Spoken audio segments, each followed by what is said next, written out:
Salam sejahtera dan selamat datang sekali lagi ke channel ini, Current Sphere MY.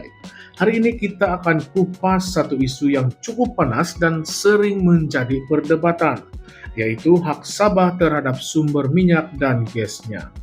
Datuk Seri Panglima Dr. Jeffrey G. Kitingan baru-baru ini mengeluarkan kenyataan bahwa Sabah sepatutnya mempunyai hak yang sama seperti Sarawak dalam hal pemilikan hasil bumi. Ini bukanlah sekadar tuntutan kosong, tetapi ada asas kukuh dari segi undang-undang dan sejarah yang menyokong perkara ini. Tapi kalau betullah Sabah ada hak ke atas minyak dan gasnya, kenapa hanya dapat 5% royalti minyak sejak sekian lama? Dan yang lebih penting, kenapa Sarawak boleh dapat lebih tetapi Sabah masih lagi terpaksa menunggu? Dr. Jeffrey menyatakan bahwa perintah dalam Majlis 1954 yang dikeluarkan oleh Ratu Elizabeth II telah menetapkan sempadan Sabah dan Sarawak dari pesisir pantai hingga ke pelantar benua masing-masing.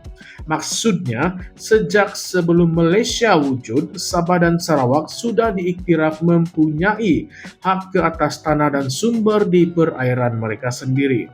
Ini kemudiannya dimasukkan ke dalam perkara 1/3 Perlembagaan Persekutuan selepas pembentukan Malaysia pada tahun 1963. Satu lagi fakta penting yang beliau tekankan ialah Ordinan Tanah Sabah, khususnya Seksyen 24 yang secara jelas memperuntukkan bahwa petroleum dan gas adalah hak kerajaan negeri. Ini bermaksud kerajaan Sabah sebenarnya ada kuasa untuk mengeluarkan lesen penerokaan dan pengeluaran minyak serta gas sama seperti Sarawak. Tapi persoalan yang kita kena jawab ialah kalau Sabah memang ada hak ini, kenapa sejak 1976 Sabah hanya mendapat 5% royalti, sedangkan Sarawak kini mendapat lebih banyak kawalan terhadap hasil bumi mereka. Kalau kita imbas kembali sejarah, sebelum tahun 1976, Sabah sebenarnya sudah mendapat royalti minyak sebanyak 12,5%. Pada tahun 1969, Ketua Menteri Sabah ketika itu, Tun Mustafa, telah menandatangani 6 perjanjian penerokaan dan pengeluaran minyak dengan syarikat antarabangsa.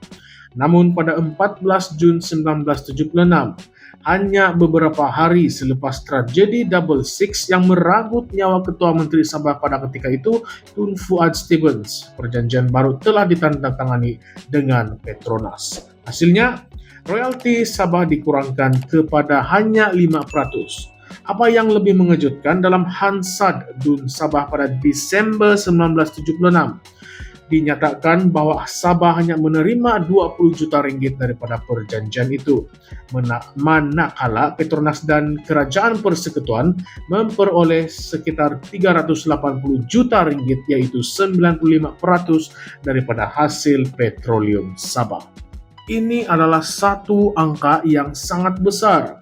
Bayangkan, selama beberapa dekad, berapa banyak hasil minyak yang telah keluar dari Sabah, tetapi negeri ini masih ketinggalan dari segi pembangunan infrastruktur.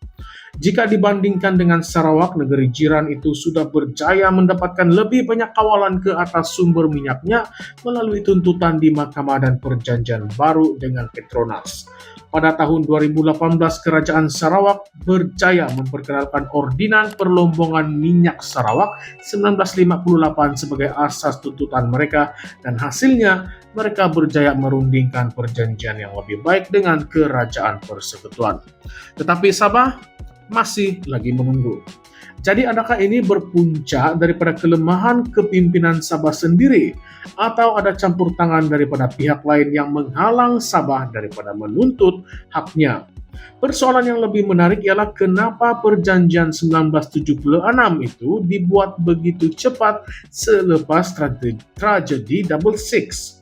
Adakah Sabah pada ketika itu berada dalam keadaan lemah dan dipaksa menerima perjanjian yang tidak adil ini?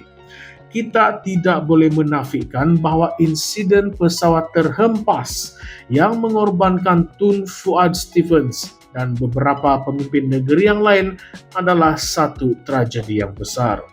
Tetapi yang menjadi persoalan. Adakah kejadian ini ada kaitan dengan perjanjian minyak tersebut? Kini Dr. Jeffrey menegaskan bahwa apa saja konsesi yang diberikan kepada Sarawak oleh Petronas sepatutnya turut diberikan kepada Sabah. Ini masuk akal karena kedua-dua negeri mempunyai asas perundangan yang sama dalam menuntut hak mereka. Jika Sarawak boleh mendapatkan lebih banyak manfaat daripada hasil minyak dan gasnya, kenapa pula Sabah tidak boleh? Sebenarnya pada tahun 2021, Sabah telah menandatangani perjanjian kerjasama komersial ataupun CCA dengan Petronas. Kononnya ini adalah satu langkah ke hadapan untuk membolehkan Sabah terlibat secara langsung dalam industri minyak dan gas melalui penubuhan syarikat milik negeri. Tapi sejauh manakah perjanjian ini benar-benar memberi manfaat kepada Sabah? Sekarang mari kita bincangkan beberapa persoalan yang lebih panas. Yang pertama, adakah pemimpin Sabah sepanjang dekade yang lalu benar-benar memperjuangkan hak negeri ini? Atau mereka lebih selesa dengan status quo karena royalti 5% itu sudah cukup bagi mereka? Yang kedua, jika Sarawak boleh bertindak lebih tegas dalam menuntut haknya, mengapa Sabah masih bersikap terlalu berhati-hati? Adakah karena pemimpin Sabah takut akan tindak balas politik dari Putrajaya? Yang ketiga, berapa banyak sebenarnya hasil minyak yang telah dikeluarkan ataupun yang telah keluar dari Sabah sejak tahun 1976? Dan jika Sabah mendapat lebih banyak kawalan ke atas sumber ini, apakah negeri ini akan lebih maju dari sekarang? Yang keempat, adakah rakyat Sabah benar-benar mendapat manfaat daripada hasil minyak ini atau hanya golongan tertentu yang mengaut keuntungan daripadanya? Jika kita lihat masih banyak kawasan di Sabah yang mundur dan kekurangan infrastruktur asas. Dan yang paling kontroversi, adakah ada kemungkinan bahwa peristiwa Double Six berkait rapat dengan perjanjian minyak ini? Sehingga kini masih ada yang percaya bahwa tragedi itu bukan sekadar kemalangan yang biasa. Apakah pendapat Anda semua?